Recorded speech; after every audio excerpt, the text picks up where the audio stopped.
June 1950.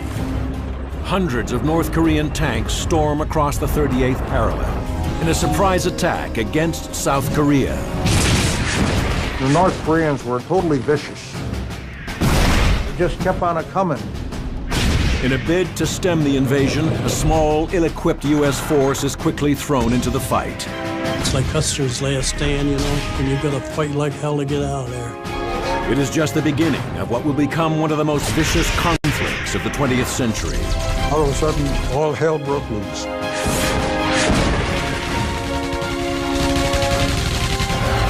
They were swarming all over us. We was killing North Koreans left and right. This is the battle for Korea, one of history's forgotten tank battles. I can remember how, oh hell, this is it.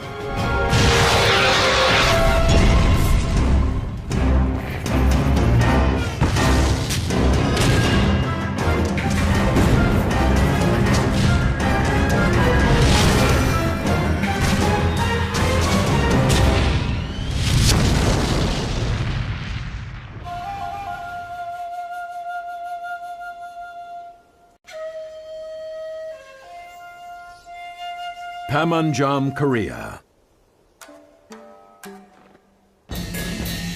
This small village is situated on the 38th parallel, the de facto border that bisects the Korean peninsula. It's a place of hair-trigger tension, where North and South Korean soldiers stand face to face. And where one wrong move could reignite a war that started more than 60 years ago.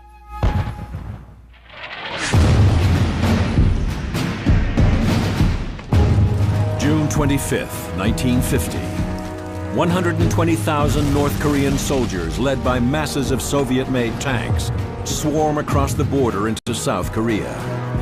Since the end of the Second World War, Korea has been a nation divided, with a US-backed republic controlling the South, while communists supported by the Soviet Union rule in the North. Determined to see the two Koreas united into a single communist state, the Soviet Union has provided the North Koreans with military advisors, training, and most importantly, weapons. For the invasion, North Korea has amassed more than 1,100 heavy guns, 120,000 troops, and 250 T-34 tanks, easily outnumbering the South Koreans, who are able to field less than 230 heavy guns, 68,000 troops, and no tanks. The South Korean Army was relatively untrained for conventional war, certainly not well armed to fight an artillery and tank-heavy North Korean army. The North Korean plan is to punch through South Korea's weak border defenses, seize the capital of Seoul, and rush south. The invaders are relying on surprise, overwhelming force, and speed. The basic concept was for the North Koreans to plow right through the infantry and then create a mess behind the lines.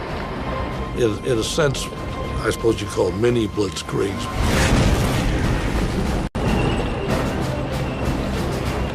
The mini blitzkrieg works. North Korean tanks and infantry quickly overwhelm South Korean defenses along the 38th parallel. By June 28th, they're in Seoul, and they seem unstoppable.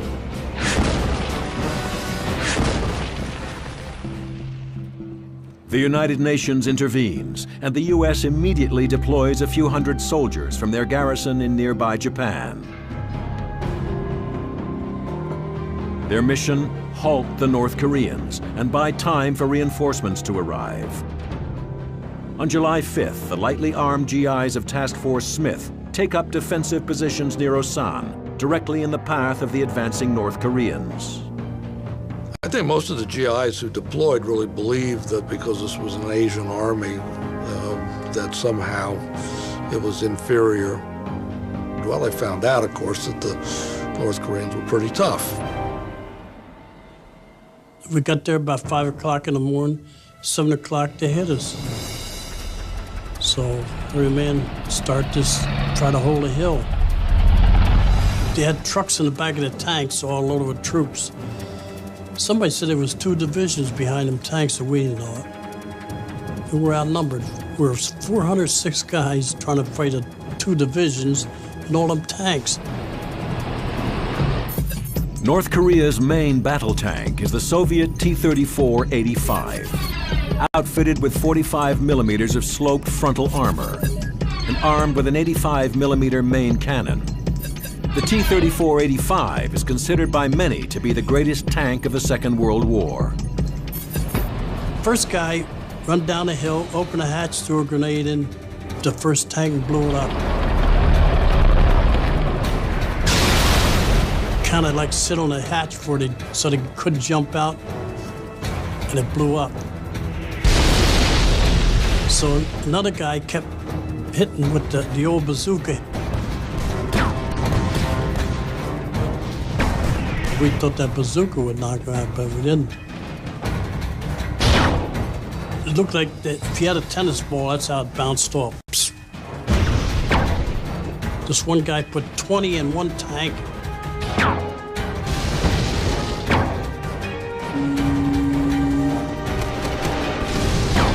Then he knocked it out.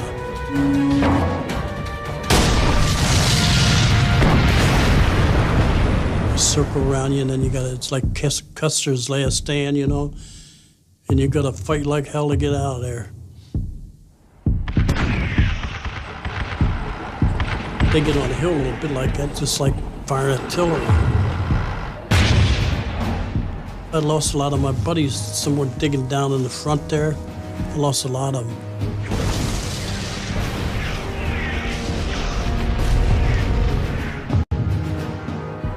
I still can see their faces sometime. We're fighting to stay alive, and this didn't work.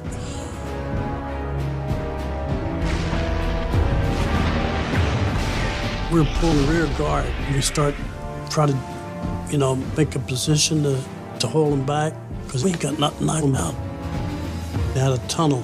And I see these engineers drilling holes and putting dynamite all over the place. Then they had the plunger, you know.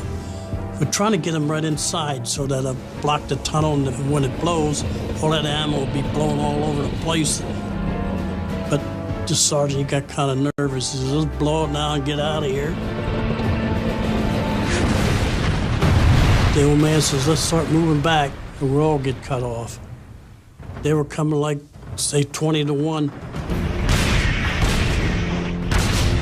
After holding the line for 7 desperate hours, the American GIs are forced into a fighting retreat.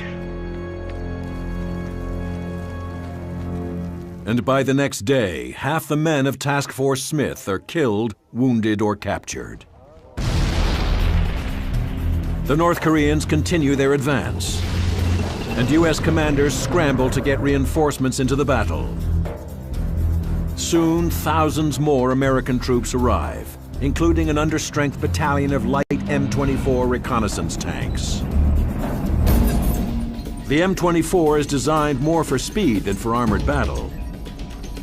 Its hull is equipped with only 25 millimeters of armor, and its main cannon is a low-velocity 75 millimeter gun, not designed to take on heavier tanks like the T-34.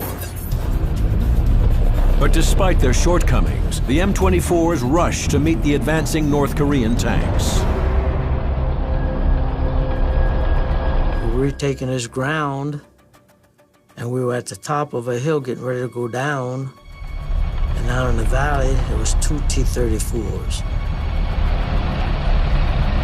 The Air Force was coming in, shooting rockets at them. And they hit the first one and set him on fire. There was 2 jets, and they took off. I think they had opened up on the other one, and they may have thought they had him because he quit moving. But after they had left, that first one started moving, and he was on fire. Tank commander said, well, he ain't moving on his own, and he started looking. He says, that second one's pushing him out the road. And he pushed him right out the road. The second one's coming on up. tank commander gave the range 200 yards. Where you get your weapon down to 200 yards and you get that tank where you saw him in the crosshair and you'd fire. The first shot hit right over where the driver, he had his hatch up. And I hit right above it and it just bounced off like I was shooting that elephant with a BB gun. And the tank commander says, fire at will. Second shot hit him. Third shot hit him. Of course, all three just bounced off. Them people in that tank must have been laughing at me. The 85 millimeter, you better believe it looked like a telephone pole compared to ours. I can remember how, oh hell, this is it. I said, and that's all I got out. We were already hit. We were very lucky that he hit where he hit, because that was the thickest part of the tank, the shield on the 75 millimeter. If he'd have hit below the shield of the 75, he would have penetrated it, without a doubt. We'd all been killed. It wasn't too long till every tank we had was wiped out in our company. By the end of July, the North Koreans have pushed over 400 kilometers south and have the Americans and South Koreans bottled up in a defensive perimeter around the seaport of Busan. We were scared as hell because we didn't know what was going to happen. We thought we'd be pushed out into the ocean. Because until we got help over there, we were really in big trouble. Very big trouble.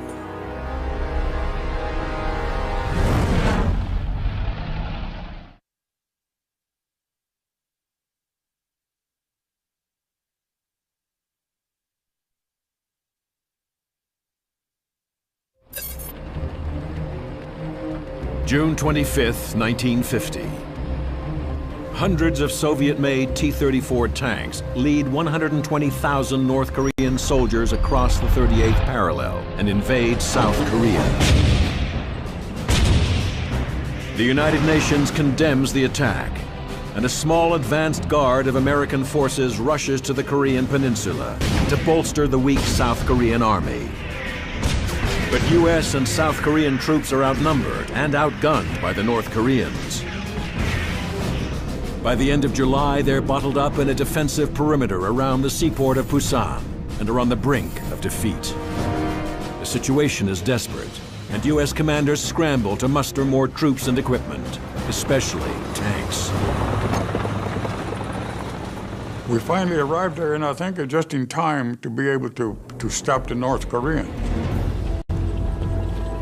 We had just enough tanks to be able to let them think that we had tanks all over the front, but it wasn't that way. So our M4A3EH, we could go 30 miles an hour from one position to another. The Easy-8 Sherman is the main battle tank of U.S. forces in the Korean theater.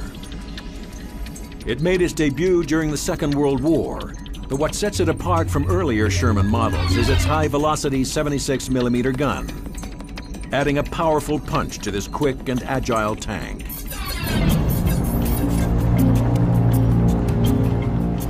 And we were on the east side of the Naktang River, the enemy being on the other side of that river. Our 2nd Battalion had a mission to move on up to high ground on the left of the road.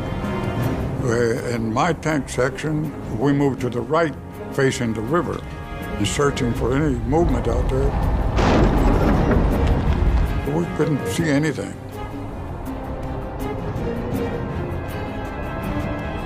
We were just there, watchful, see what would develop. And something did develop.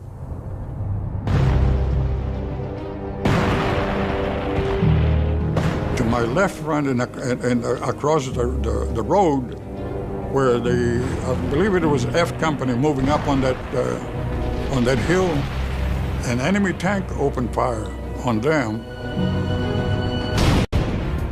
I could see the rounds were hitting, causing some casualties. So I immediately checked to see where that tank was firing from, and I was able to locate it by the blast of its gun. And we were in defilade position behind this hill. And then we moved on up and engaged that tank, then pulled back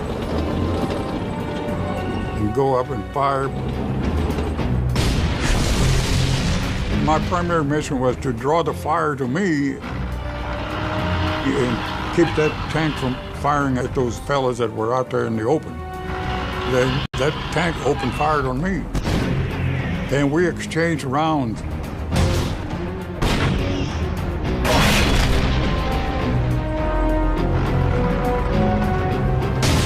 This one particular one that went right over us. We almost had it at that time. In any case, I was glad that the enemy tank had ceased firing. Evidently, it had caused some damage on him. So I did my job before we had jet fighters come in and drop napalm.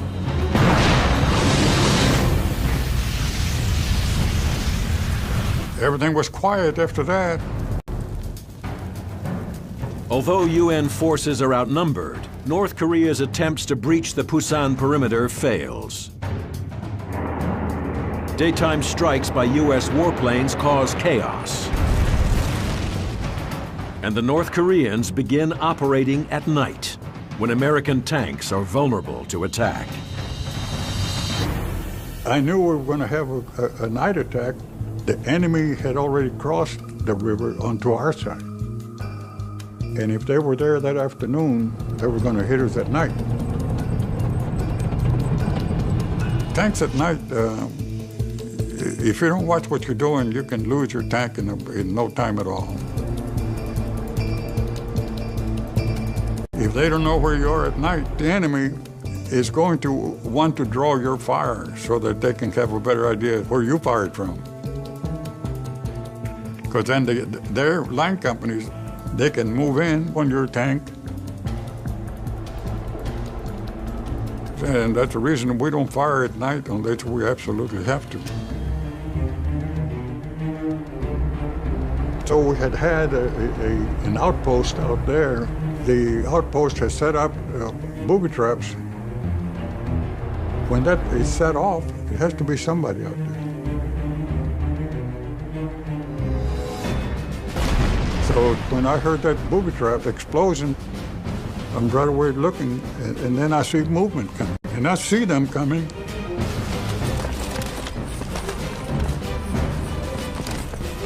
They open fire. One of the rounds that hit my front slope, all of a sudden there's a huge explosion on my face, you know. And it knocked me out.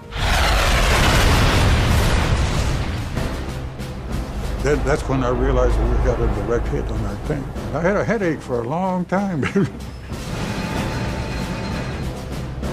So then I instructed my other tank commander. I said, when I open fire, you open fire. And then I'll be aiming to the right, you aiming to the left. And then we give them this, you know, the crossfire.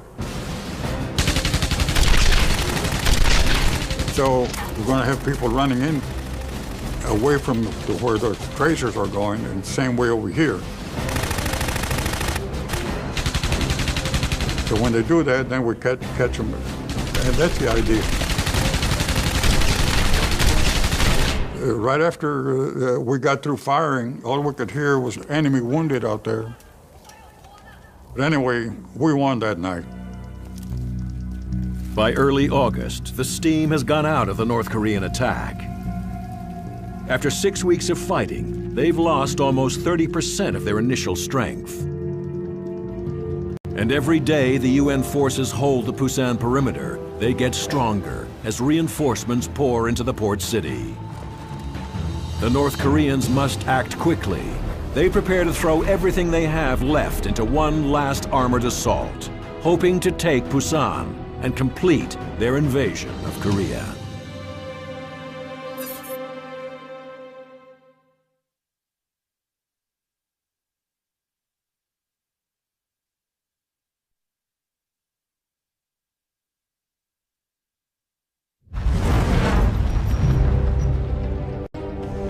July 1950.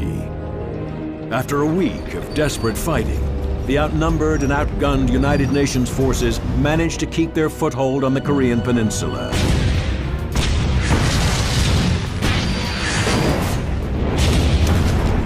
Buying time for the arrival of more men, ammunition, and tanks.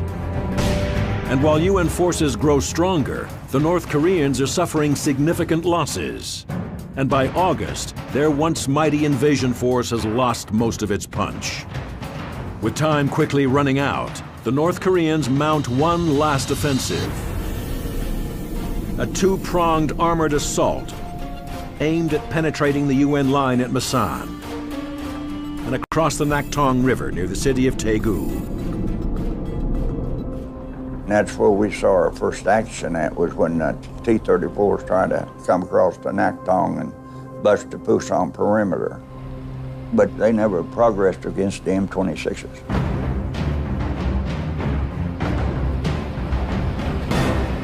We was camouflaged. They didn't know we was up there. And the platoon leader told us, don't fire till I give the word.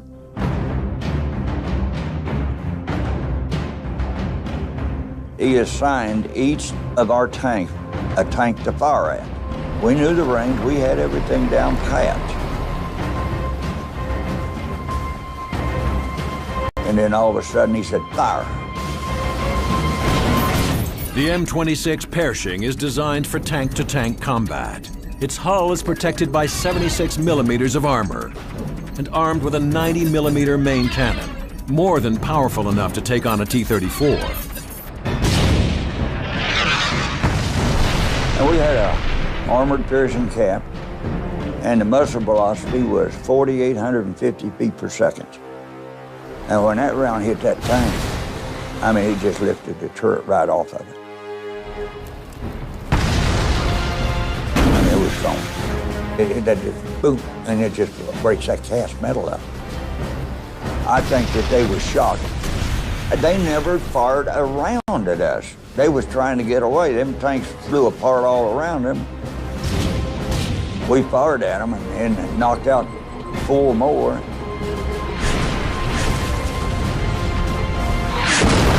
We had no fear of them after a while. We didn't fear the T-34s. North Korea's last big push fizzles, and UN forces go on the offensive.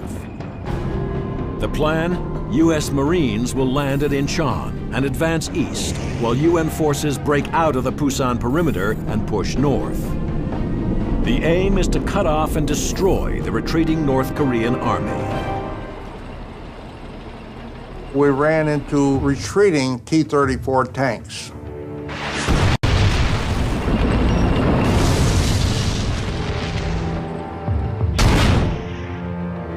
One popped out of a side road or out of a rice paddy, you know, within 1,000 yards.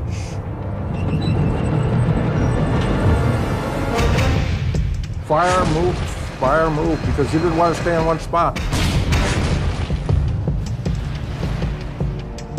Rounds are going over us, around us. And they shouldn't have missed, but they did. We had a round that glanced off the turret, but it hit at a glancing blow, so it didn't explode. It's kind of hard to hit with the M4, a moving target. So we're bore-sighted, you know, open the breech and just look down the barrel of the gun. You know, if it was that close, and then put a round in and fire it.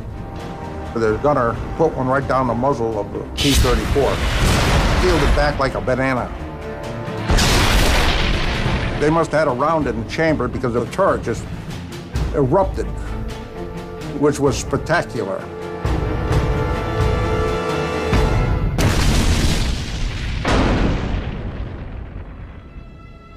They said that 34 was a good tank back during the Second World War, but the Russians knew how to use their tanks. The North Koreans didn't know how to use them. They were not tank people. So we didn't have too much problem with the tanks. Now the infantry, oh boy, they raised all kinds of heck. I mean, they could sneak up on you where they would swarm over your tanks and throw grenades down into your engine compartment. The rear tank, he's always with his turret backwards, covering our back. The second guy, he was to the left. Third guy was to the right. Front guy was to the front. And that's the way you covered each other. Yeah, if you get a bunch of North Koreans swarming on the tanks, you just fire on them and start shooting them off.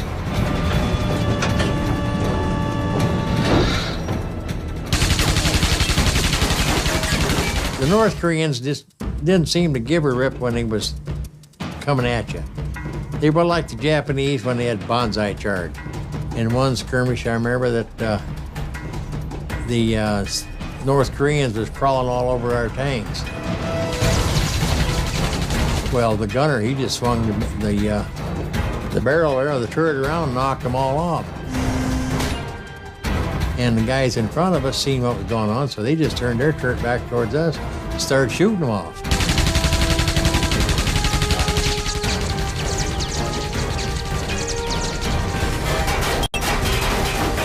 They were swarming all over us. We was killing North Koreans left and right.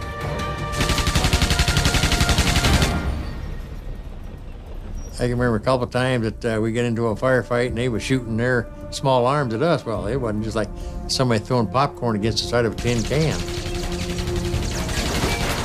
Despite desperate resistance from the retreating North Koreans, MacArthur's forces advanced steadily. And by October, they'd driven the North Koreans back across the 38th parallel. American soldiers begin talking about being home for Christmas. But they are about to learn the Korean War is far from over. General MacArthur said, take it all away.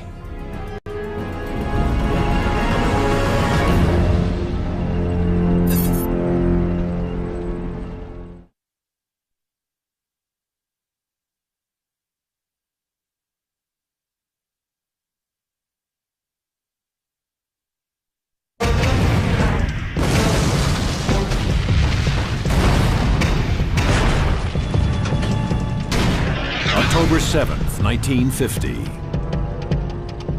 4 weeks after fighting their way out of the Pusan perimeter, United Nations forces push north, forcing the tattered North Korean army back across the 38th parallel.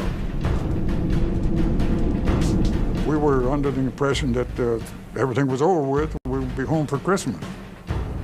And General MacArthur decided different. Well, they didn't think that we was going to cross the 38th parallel. And then General MacArthur said, take it all away.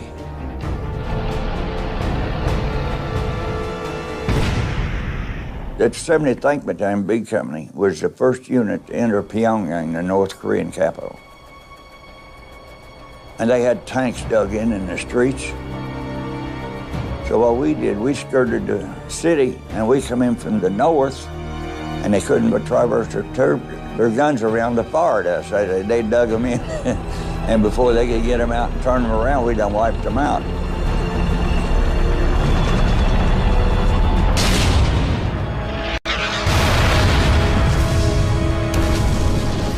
By mid-October, U.S. forces occupy Pyongyang, but the war is still not over.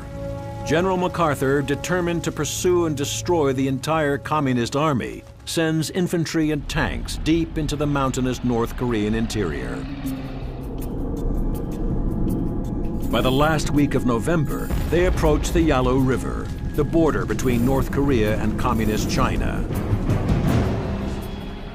The night of the 25th of November, we went further north into the Chungcheong River Valley. What happened that night, we always went into a circle, you know, just like you see a cowboy movie where you have covered wagons in a circle and then the Indians are taking them. I told my tank crew, y'all go ahead and go to sleep. I said, I'll take the first watch. By that time, heck, it was about 9 o'clock in the evening. I looked down the valley and I could see 2 or 3 small bonfires. Nothing moving. Everything was quiet. And I'm just sitting there, and then I start thinking about, going home for Christmas and what it's going to be, and we're going to be happy and all. And all of a sudden, all hell broke loose. The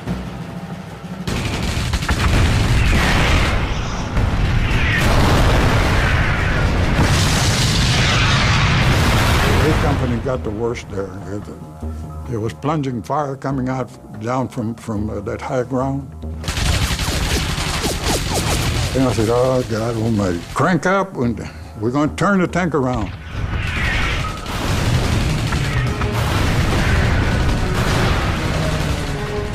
Instinctively, you know that once they stop, then we would get hit from this side with the same volume of fire, and that's what you call the double envelopment maneuver.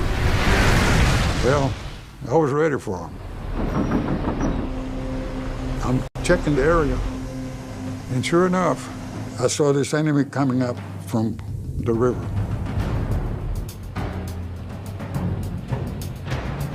And when they did, we were already prepared to engage them. Like I said, to prepare 5 AT delaying 76 millimeter rounds. We're ready to fire. Then I stopped the enemy, and stop, who goes there? And they still didn't stop. And I said, fire. So he fired, and that round hit like this and bounced and exploded right over this guy's head. Knocked them all out. Got them all.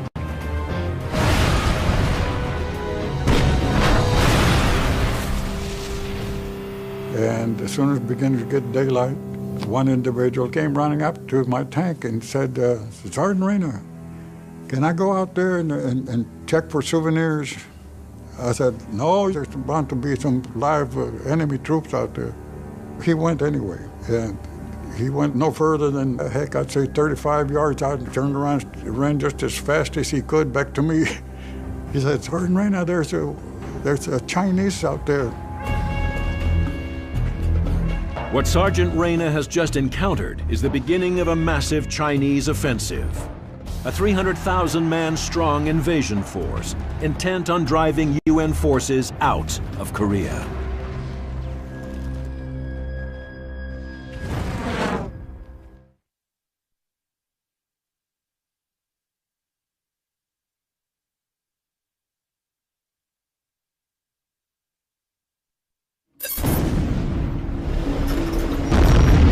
After a 7-week-long advance through North Korea, UN forces reached the Yalu River on the Chinese border. The North Korean army seems beaten at last. But on the night of November 25th, the Americans and South Koreans come under attack. But this time, it is not the North Koreans, but the Chinese. Threatened by the American advance towards their border, the People's Republic of China launches an invasion force, 300,000 strong, to attack UN positions. The Chinese had figured out, because they didn't have much artillery, had no air support to speak of, that they were going to have to fight us in an entirely different way. To get into the rear areas, disrupt the artillery infantry team, and to take tanks out of the combat equation. It's like a foot blitzkrieg. When they were given a mission, the Chinese, they did not divert from that mission. They kept on coming no matter how many got killed. It's fearful. Because they have no respect for their life. Why would they respect your life? U.S. and South Korean forces are shocked by the magnitude and ferocity of the Chinese attack. And all along the front, UN forces are easily overwhelmed. We looked at the mountain pass where we came up 3 days before that, and they mined the road over there. There was no way down except down the side of this mountain. I mean, it was a steep mountain. Sergeant Man said, hey, we stay up there and we get killed, and we're not gonna get killed. We're gonna get out of here. Old Sergeant Man said, Billy, what do you think? Billy said, well, let's try her. You can only wind up at the bottom. Down the side of that mountain, you had gravel, stones, shale, like going down the side end of a gravel pit. We slid probably halfway down that dumb thing, but with the tracks locked, we slid quite a ways. I'd say maybe 500 yards down that steep mountain off that mountain pass. But Billy kept it right straight down the hill. We got down to the bottom, down into the valley.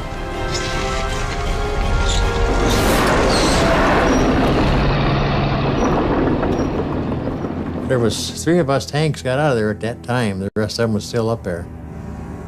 And that's when the 2nd Division just got about annihilated.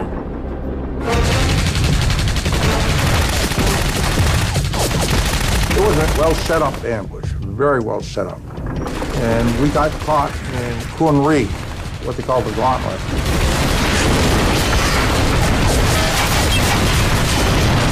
They didn't realize how many Chinese were in North Korea at the time. And then they just started coming and coming. That gauntlet was 17 miles, and they murdered, and I mean, they just caught heck.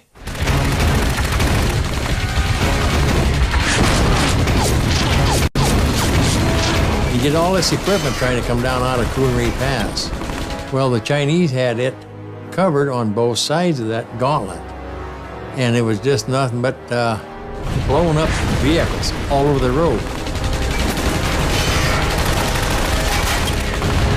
We lost probably 3,800 men, I guess, what they told us. I don't know. Wounded, killed, and prisoners. Why, it was just a big mess. It was just like a junkyard. But it was a scary experience. In just a few days, the Chinese wipe out almost half of the 2nd Infantry Division. It's the same grim story all along the front. And by November 28th, UN forces are in full retreat. We kept withdrawing. We went back south of the South Korean capital, back south of Seoul. And you know, the ground that you fight for and people die for, and you start withdrawing. Now that really gets to your heart. Believe me, it does.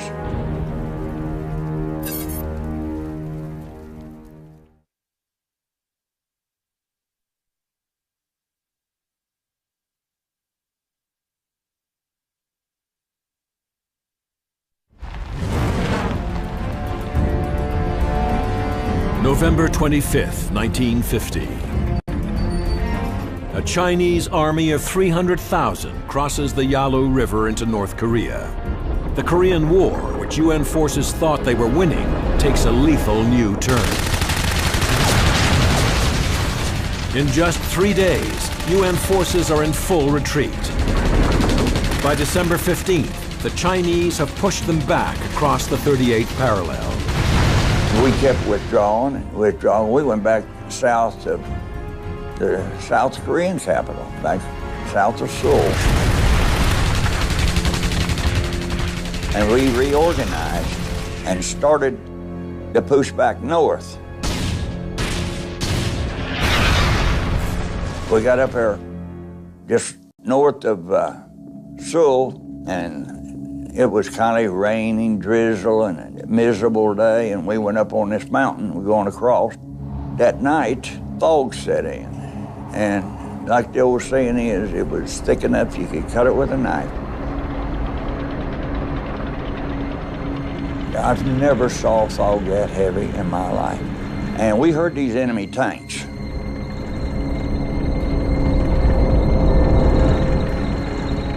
And we knew they was moving. They got to be on the road. And we knew that.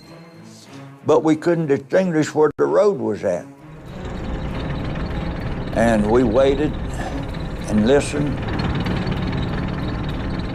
Well, they pulled my tank right up where the road dips over and goes down the other side of the mountain. And we was sitting there. And I couldn't see nothing. Nobody could. And the first thing we knew, this tank hit us, boom. And we never saw that tank until it hit us. Absolutely, it hit us.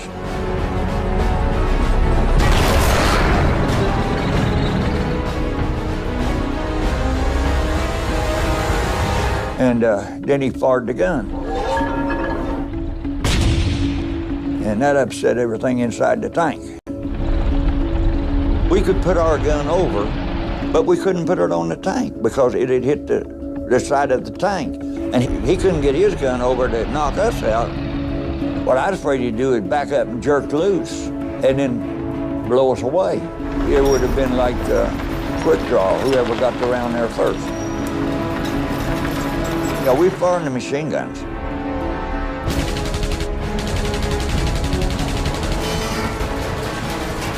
This went on for a while, and we had to get somebody to come over and go around where they could get a shot inside the tank. We turned our headlights on, and in the midst of the headlights, he said he still couldn't really see the tank, but he could see what he thought was the tank. So when he fired, it was the tank.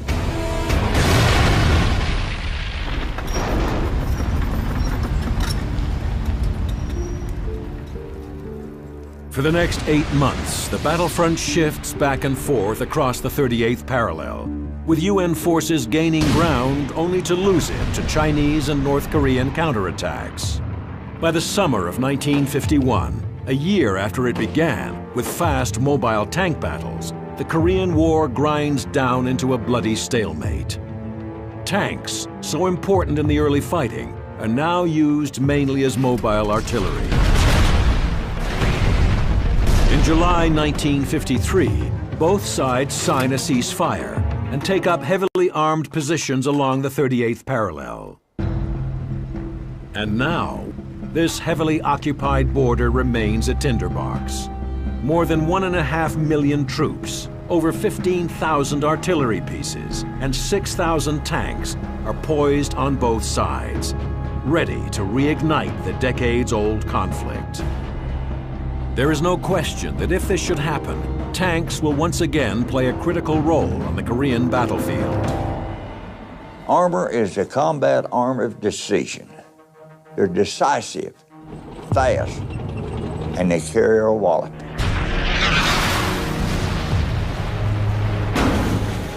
The introduction of U.S. armor onto the Korean battlefield helped to turn the tide of war against the North Koreans.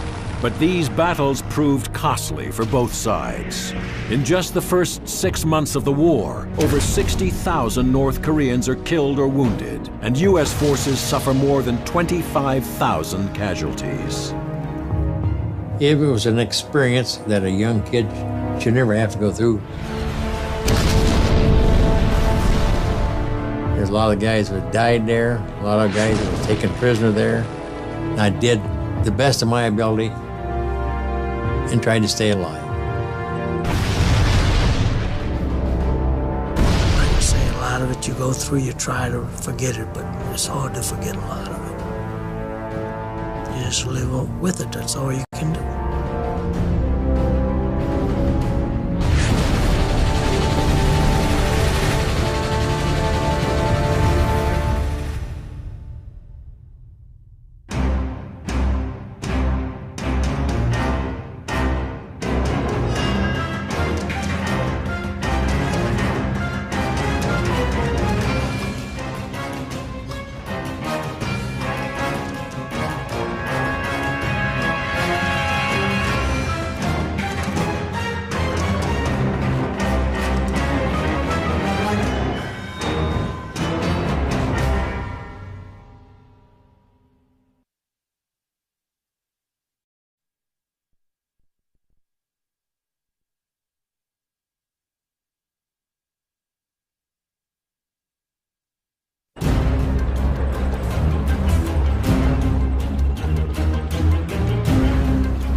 June 1950. Hundreds of North Korean tanks storm across the 38th parallel in a surprise attack against South Korea. The North Koreans were totally vicious. They just kept on coming. In a bid to stem the invasion, a small, ill-equipped U.S. force is quickly thrown into the fight. It's like Custer's last stand, you know, and you've got to fight like hell to get out of there. It is just the beginning of what will become one of the most vicious conflicts of the 20th century. All of a sudden, all hell broke loose.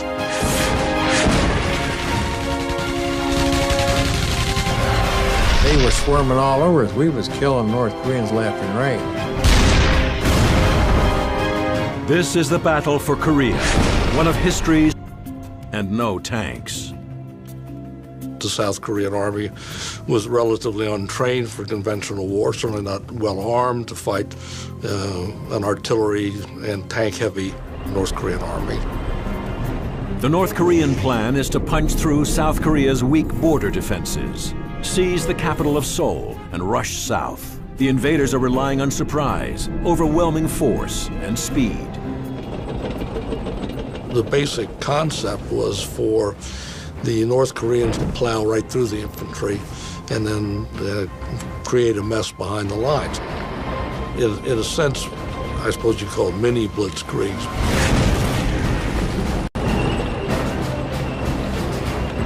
The mini blitzkrieg works. North Korean tanks and infantry quickly overwhelm South Korean defenses along the 38th parallel. By June 28th, they're in Seoul, and they seem unstoppable.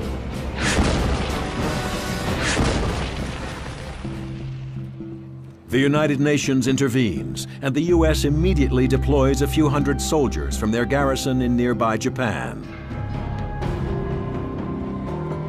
Their mission: halt the North Koreans and buy time for reinforcements to arrive. On July 5th, the lightly armed GIs of Task Force Smith take up defensive positions near Osan, directly in the path of the advancing North Koreans. I think most of the GIs who deployed really believed that because this was an Asian army, that somehow it was inferior. Well, they found out, of course, that the North Koreans were pretty tough. We got there about 5 o'clock in the morning, 7 o'clock they hit us. So every man try to hold a hill. They had trucks in the back of the tanks all loaded with troops. Somebody said there was 2 divisions behind them tanks that we didn't know it. We were outnumbered. We were 406 guys. June 25th, 1950. 120,000 North Korean soldiers, led by masses of Soviet-made tanks, swarm across the border into South Korea. Since the end of the Second World War, Korea has been a nation divided, with a US-backed republic controlling the south, while communists supported by the Soviet Union rule in the north. Determined to see the 2 Koreas united into a single communist state, the Soviet Union has provided the North Koreans with military advisors, training, and most importantly, weapons. For the invasion, North Korea has amassed more than 1,100 heavy guns, 120,000 troops,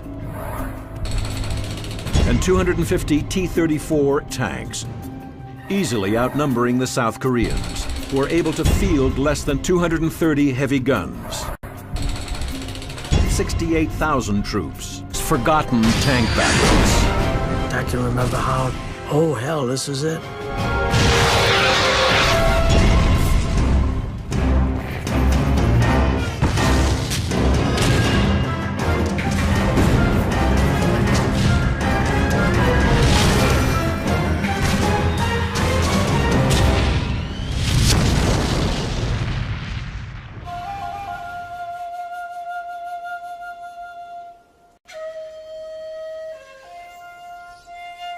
Panmunjom, Korea. This small village is situated on the 38th parallel, the de facto border that bisects the Korean peninsula. It's a place of hair-trigger tension, where North and South Korean soldiers stand face to face. and where one wrong move could reignite a war that started more than 60 years ago.